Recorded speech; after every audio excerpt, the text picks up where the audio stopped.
ये सब जो हमारी प्रॉब्लम्स हैं, whether it's related to fear और सक्सेस और ये और वो, ये सारी चीजें, इन सब चीजों का जवाब आज से हजारों साल पहले भगवत गीता के अंदर एक लाइन में क्लियर तरीके से बताया हुआ है।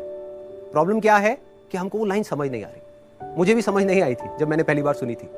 वो लाइन क्या है आप सबको पता होगा कि कर्म किए जा, फल की इच्छा मत कर। जब मैंने पहली बार इसको सुना, मैंने कहा यार कर्म किए जा, फल की इच्छा मत कर, इसका मतलब तो यही हुआ ना कि ये तो बकवास है। क्योंकि आज के टाइम में अगर हम देखें अपने आसपास में तो इसका एग्जैक्ट ऑपोजिट हो रहा है। सबसे ज्यादा मेहनत कौन कर रहा है? एक रिक्शे वाला कर रहा है कि नहीं? और उसको क्या फल मिल रहा है? कुछ भी नहीं। और ऐसे बहुत सारे लोग हैं जो बहुत मेहनत कर रहे हैं, उनको रिजल्ट कुछ भी नहीं मिल रहा। तो खेल है क्या? खेल क्या है कि हम इसको बारीकी से समझ नहीं पाए। मैं भी समझ नहीं पाया था। फिर जब इसके ऊपर एक एक वर्ड को इसको पकड़ने की कोशिश करी और समझ आया, तब क्लियर होता चला गया कि एग्जैक्टली कर्म करना कैसे है। देखो, कर्म भी सही डायरेक्शन में करना है, तभी रिजल्ट आएगा ना। सक्सेस यहां है, आप वहां भागे जा रहे हो। आप कह रहे हो यार मैं तो 10 साल से भाग रहा हूं, अभी तक मेरे को सक्सेस मिली नहीं। तो फंडा क्या है कि डायरेक्शन गलत है। कर्म गलत डायरेक्शन में हो रहे हैं। अगर कर्म सही डायरेक्शन में हो जाए तो प्रॉब्लम सॉल्व। अब देखिए क्या है ये, कितना आसान है कि हमारे सारे डर खत्म हो जाएंगे और पूरी तरह से खत्म हो जाएंगे। सक्सेस जो चाहिए, जितना चाहिए वो हमको मिल जाएगा। इसका मतलब कुछ लोग क्या निकालते हैं कि कर्म किए जा, फल की इच्छा मत कर, इसका मतलब कि फल नहीं मिलेगा, जबकि ये नहीं है। भगवत गीता में जब भगवान श्री कृष्ण उनको, अर्जुन को बोल रहे हैं तो किस लिए बोल रहे हैं? लड़ाई को हारने के लिए, लड़ाई को जीतने के लिए? लड़ाई को जीतने के लिए। वो भी एक इतना बड़ा युद्ध, उसको जीतने के लिए बोला गया है, ना कि हारने के लिए। तो अब देखिए किस तरीके से काम करता है। सबसे पहले देखते हैं कर्म क्या है। कर्म 3 लेवल पे होते हैं। एक है जो हम अपनी बॉडी से करते हैं, जो हम समझते हैं कर्म का मतलब कि जिसको हम मेहनत बोलते हैं। वो कर्म इंपॉर्टेंट है ही नहीं, मैटर ही नहीं करता। मतलब अगर उसकी इंपॉर्टेंस वाइज अगर आप मुझसे पूछो out of 100, out of a scale of 100, मैं कहूंगा 1% है उसकी इंपॉर्टेंस। क्या बॉडी से क्या कर रहे हो वो मैटर नहीं करता। फॉर एग्जाम्पल, 2 लोग हैं, 2 लोग एक ही काम कर रहे हैं, एक जैसा काम कर रहे हैं बॉडी से, दोनों ही एक आदमी को मार रहे हैं। एक मार रहा है अपने फायदे के लिए, दूसरा मार रहा है किसी और को बचाने के लिए।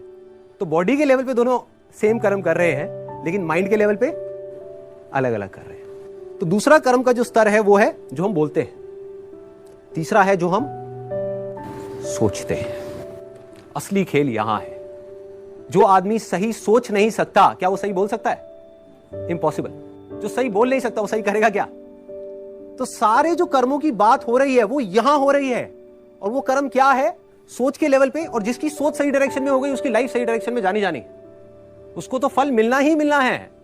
फल के बारे में जो मांग रहा है, सपोजिंगली हाथ ऐसे करके बैठे रहो कि हे भगवान मुझे फल दे दो, मुझे ये चाहिए, मुझे नंबर चाहिए, मुझे ये चाहिए, मुझे बिजनेस में पैसा चाहिए, मुझे जॉब में प्रमोशन चाहिए, सब कुछ मांगते रहो और कर्म सही डायरेक्शन में करो नहीं, तो क्या होगा? वो मिलेगा ही नहीं कभी भी। दूसरी तरफ से कुछ मत मांगो, लेकिन कर्म सही डायरेक्शन में करते चले जाओ, तो उतना मिलेगा जितना हम सब में से कोई सपने में भी नहीं सोच सकता। देखो, लाइफ का फंडा पता है क्या है? मेरी लाइफ का एक्सपीरियंस क्या कहता है कि जब तक जो चीज नहीं मिली होती, जब तक सक्सेस की खेल शुरू नहीं होता ना, तब तक तो हमको लग रहा होता है कि यार ये भी हो जाए तो बहुत है, ये भी हो जाए तो बहुत है। एक बार वो खेल शुरू होता है, जब उसका खेल शुरू होता है ना, तो इतना आता है, इतना आता है, इतना आता है जितना हम सपने में भी नहीं सोच सकते। समझ ही नहीं आता कहां से कैसे कैसे आ रहा है। बस कर्म सही डायरेक्शन में होने चाहिए। अब वो सही डायरेक्शन में कैसे होंगे? अगर मैं बुद्धि के स्तर की बात करूं, जो उसमें महाभारत में समझाया गया है, 2 जगह है जहां पे आप अपने माइंड को लगा सकते हो। अपनी बुद्धि को हम 2 जगह पे लगा सकते हैं। सारा खेल माइंड का है। सबसे पहले तो ये हाथ पैरों के कर्मों से ऊपर उठना है हमको, कि हाथ पैरों से आप कुछ भी करते रहो, रियल लाइफ में उठा करके देख लो, वो मैटर नहीं करता। जो बोलते हो वो उससे ज्यादा मैटर करता है, लेकिन वो भी इतना मैटर नहीं करता।